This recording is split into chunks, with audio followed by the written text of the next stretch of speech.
Hey everyone, it's Leah, the linen lady. I thought today would be fun to just check in and share a little bit about what I'm working on right now with my handmade clothing business, Charlie Darwin. First things first, I'm just gonna jump right in. I just released the Gypsy Moth sewing pattern, and which is like a really pretty bohemian V-neck, three-tiered maxi dress. And I am excited to just jump right into the next sewing pattern. I basically have all these designs from my clothing business of clothes that I sell made to measure for people on my website, but now I'm just digitizing all of those designs and selling the sewing patterns of them so you all can make them from home in your own fabrics and your own style and things like that. So I was gonna just jump right in to my next sewing pattern, and at first I had sort of told my people in my email newsletter that I was going to do the Sanctuary jumpsuit next, and that's this really pretty flowy kind of big, bold jumpsuit, really wide leg panels. And I was going to do that one next, but I started to feel like, well, that might be a little bit too similar in vibe to the dress that I just put out, the dress pattern, because both take relatively more fabric and they're both sort of more formal. So I wanted to break it up and sneak in real quick a new sewing pattern that maybe is a little bit less fabric and is more fits just perfect right into the middle of summer for us. So I'm doing the saltwater sewing pattern, and I'm wearing the shirt for it right now, and if it seems like it's dragging down, it's because I have my little microphone clipped to it. But it's this big boxy shirt pattern with a little bit of ruffle sleeves. And the one I'm wearing right now is the one I made pretty much back like February of 2021. So it is a little bit aged at this point, and I've worn it on so many great adventures. I took it to Greece with me and wore it for like several days straight on a lot of hikes. I climbed Mount Olympus in this bad boy, and I have gone on so many bike rides that I take it to the beach all the time, so you can kind of see, because mine is naturally dyed. This one was dyed with tea and iron sulfate, so I don't know if you can see on the camera, but just from like wearing sunscreen, the pH of the sunscreen has started to sort of change the colors of the shirt over time. And it's just gotten a lot like softer and more worn in as I've worn it. Anyway, that's this shirt. It's one of my favorites because it's so easy to throw on and pair with stuff. Like it matches pretty much all of my linen pants. I could also wear it with jeans if I wanted to. But when I originally made it, I made it to pair specifically with these cutesy little ruffle shorts. And I call it the Saltwater Romper. And it's not technically a romper because the top's not combined to the bottom. But like a two-piece romper is so much better than a one-piece, I think, just because I don't know about you guys, but wearing a romper or a jumpsuit is so hard when you have to go pee. You have to like get completely naked to be able to go to the bathroom. And so I wanted to make a two-piece sort of, it feels like a romper when you're wearing it. Holding these up, they're the same color, but I also have, let's see, when I get far enough away, I've got a squeaky chair. I don't want to move my camera too much. I've also got on a second pair that I've made. This time, this pair has pockets in it, and they're sort of like a patch pocket. And when I made the second design with pockets, I released it on my website, made to measure, as they're called the Moon Seed shorts. So I changed the name when I added the pockets, but I've got no pockets and pockets. The no pockets, I think, are great for if you're using the sewing pattern. Like I've used this pattern with other lighter weight fabrics and made little pajama sets, and I don't need pockets when I sleep. So no pockets, great for pajamas or just like super simple bathing suit cover up. And then pockets have been essential for when I'm like going on hikes and traveling and more adventure life. So that has been like the two I've been working with. But what I want to show you today is my boyfriend wanted a pair of summer shorts for his just life, to go hiking and stuff like that. And so I was going to make him a pair, and I thought I'd work off of a pair of his already existing shorts to make a pattern. But in the meantime, I said, hey, why don't you just try on my shorts? Let's see if we like that inseam, because we wanted to see how long to make it from like the crotch down on him. And so he tries on my shorts with the ruffles, and he looked so good in them. They were the perfect length. They were the perfect fit, and overall, just like he loved the drawstring and the waistband and everything. The ruffles weren't so much his style, but there's something to, like, if you're wondering why it fit him, he's 6 inches taller than me. But because I wear and design my pants to be more high-waisted, and he wears them lower on his hips. So even though he's 6 inches taller than me, proportionally, like when you move him down on the hips, it still ends up fitting just right. Makes the shorts even longer on him, and is more comfortable in his crotch when he wears them shorter or wears them lower. So anyway, I was going to make him shorts, and I thought, okay, I'm just going to they look so good in him, I'm going to make him a pair that's using my exact same pattern, but I'm going to try and just do a flat hemline at the bottom. So this is sort of just like a straight cuff at the bottom. I did his with the pockets and still the drawstrings. He did request butt pockets, and I forgot. So we just got normal butt. But he's a pretty slim guy, so he's the same waist and hip size as me. So that was nice and easy too. He went off the same size as me.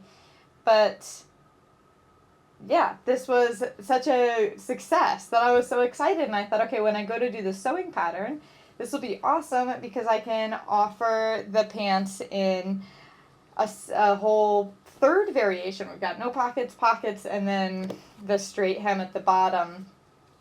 And I'm probably also going to offer the shirt with like a straight cuff as well, if someone doesn't want to do ruffles, or just no cuff at all. It'll just be like a hemmed t-shirt. But in the process of all this, something I thought would be interesting to talk about is the concept of gendered clothing.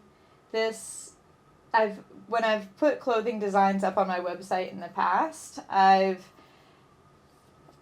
felt strongly that I don't want to use gendered language on my website. So, like, there's some pairs of pants and shirts that I think are very gender fluid. My test is usually I put them on my dad or my boyfriend and decide, does that look like it could easily pass in public as something interesting and cool that this guy would wear? And then I think, okay, I'm going to make sure I get pictures of someone who identifies as a man to wear the shirt in some photos, just so if anyone's interested in how it looks on men, they can see it. But let me make sure I explain this correctly. On these designs that I feel like they're more gender fluid, if they have things like I have to take into consideration what side of the shirt the buttons are going to go on, because traditionally men's or women's shirts have buttons on right or left side. And also for pants, I need to know if someone's going to wear them lower on their hips or higher on their waist, because all my clothes are custom size, so I want to make sure that it ends up being the right length. So I ask sort of these questions on my made-to-measure shop of, what side would you like the buttons on? Traditionally men's, in quotes, or traditionally women's. And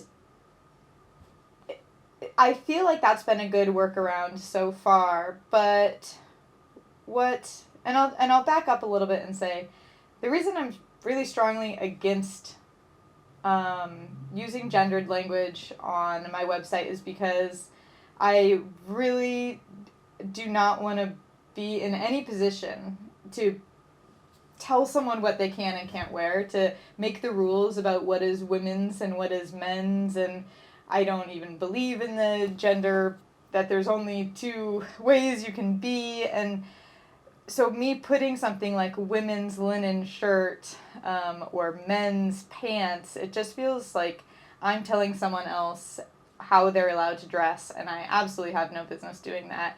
There are definitely things that I've shopped for that I find in the men's section that I like to wear, and there's things in the women's section that my boyfriend likes to wear. And so, I don't know, I just, I don't really find it useful. I do think that getting different gender identities in my photos is useful, just to see how something feels on or looks on someone. This is hard to talk about because it's very confusing, and it's so ingrained in us to just walk into a store and see that there's a men's section and a women's section, and you go to your respective spot. But I get to control my own little store and have fun doing it. And so this is the kind of stuff I'm working with. And so you might be thinking, okay, duh, just don't use gender. Sounds like you got it all under control. Something I do lose out on, though, is by doing that, is that I don't know if you all know what SEO means, but just real quick, briefly, it's SEO is search engine optimization, and it's basically you want to optimize your website to be found in Google searches and YouTube searches and things like that. And on Pinterest, I want people to be able to type something in and search, and my items pop up, right? So on things that I'm making, like my product titles and descriptions, it's tempting to want to write women's linen shirt or men's shorts sewing pattern, because if someone who identifies as a man is looking for a short sewing pattern, they're going to type in men's short sewing pattern most likely, and I would want my thing to pop up. So there's this kind of give and take of wanting to be the change I want to see in the world, but the world isn't quite there yet. So if people are still searching for men's and women's, if you think about when you search online for different items, you might type men's or women's a lot. And so I'm trying to find that balance. I think with the sewing pattern, it's an interesting time to bring it up. Please be super respectful if you do leave a comment of anyone's, being open to anyone's gender or gender identity and being able to express that. But just on this topic of this conversation of should, how can I talk about different styles of clothing and find the people I'm looking to find without prescribing to these really strict, stupid, arbitrary gender norms for clothing. So let me know what you think. That's something I'm working on right now, though. I'm super excited about is this sewing pattern, and I'm hoping to be able to breeze through it. The last sewing pattern took me weirdly long time. I got stuck on a million parts on it. There's a lot of hidden labor you probably don't know about if you've never made a sewing pattern and digitized it, but it took weirdly long. And so this one, my biggest goal for myself is to just freaking whip it out. No mistakes. I mean, you make mistakes as you go, but once I publish it, I want there to be no mistakes on it, and I want to get through it quickly. I think this will be a simple one to get through because it's such a simple shape. And then some other things I'm working on in my business, kind of design-wise, I'm excited about. are new for my packaging. In every package I have sort of a thank you note and a postcard, and so I've got like little thank you notes that go with every order, and then like this a postcard. I like having a postcard that has a pretty image on it because I like to think that someone I collect artist postcards and stuff, and so maybe someone would want to keep the postcard and just put it, you know, in their own little space for something cute. So I like to have a postcard and then my business cards as well that has like all my contact information and my cute little logo. Woo, woo, woo, woo. I gotta block my face, I think. There we go. It's got my cute little logo and then all my business info on there. But I need to just like revamp all this, I think. So I ran out of the postcards that I had, and then I also want to I went cheap the first time I bought them. I got blank on the back, and I want to just print the thank you note on the back of my postcard, so that it's just all one sheet, and then I'll still throw in the business card with it. But I'm working right now online on Canva on making a new postcard with a new pretty image. It's all pictures I've taken on places I've traveled with cool earthy texture in them. And so I'm working on new postcards and fun. I'm making some fun little stuff to put on the back of them. I'm changing it up. So I hope you will all like that if you order something from me in the next, year or so. I'll probably have these postcards for a while. You'll get to see. And then another thing I wanted to share about is 2 different book recommendations. So I just finished a book and I'm starting a book. So the book I just finished is called Making a Life, I think, by Melanie Fallick. The subtitle is Working by Hand and Discovering the Life You Are Meant to Live. I think I heard about it on a podcast. I think she was being interviewed, and this book just has absolutely beautiful, really nice cover, and then it has just a few pages with beautiful pictures of all these different artisans who hand make something generally for their profession, and all across the world. And they're so inspirational. I think what I like about it, I was reading one different artist's story every morning, and I found it to be the inspiration that you want from social media. Like, you know how you wish when you get on social media it made you feel a certain way, and then it never really does. I never feel inspired. When I leave Instagram, I'd say I sometimes feel inspired by YouTube, but Instagram, no shot. TikTok, definitely no shot. And so this book, it actually kind of gives you a peek into other people's work and life, and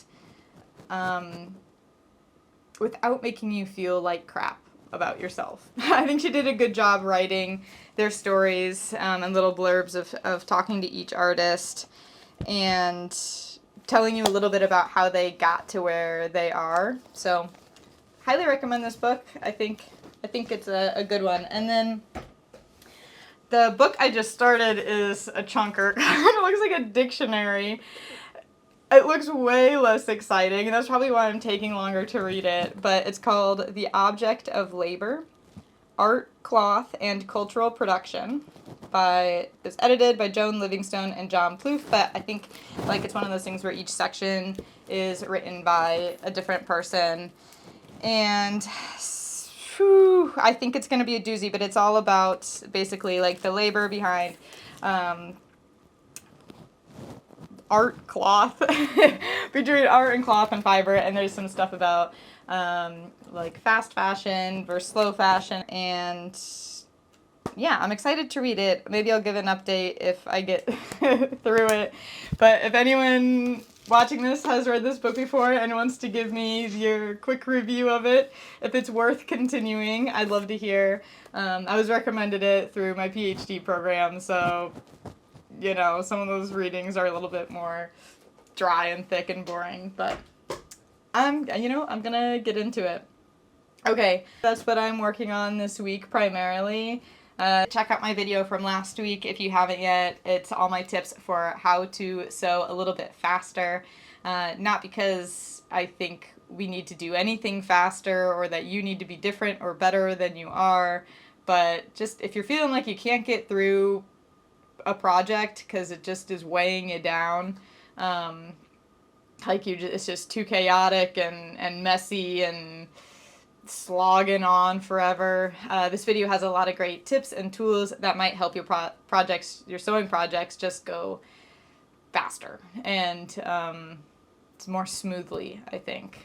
So check that out, and of course stay tuned for this new sewing pattern I'm super excited to share with you all. And while I have you here for a little bit of a show and tell, I thought I would show off a little quilt, a baby quilt that I made for my cousin who just had her baby this month. And I don't quilt much. This is probably only the maybe second quilt I've ever made, maybe even the first quilt I've ever finished, for being honest. But I wanted to use up some of my smaller and bigger scraps of naturally dyed fabric, and I love doing just like postage stamp. I have another video tutorial where I show how I do this really quickly by using fusible interfacing to piece everything together. But you can see my quilt turned out so lovely, and I did just like a solid white cotton backing on it. I did a cotton batting sandwiched in between, and I did, instead of doing like a bias binding, I did the easy way where you just wrap the lining or backing fabric towards the front, and hopefully that'll do the trick. But I'm super happy with how that turned out. I think that's all. I hope you're all having a great week and you're making something fun or weird or dumb or silly or meaningful. Anything that you want to make is awesome. And yeah, okay. I'll talk to you later. Bye.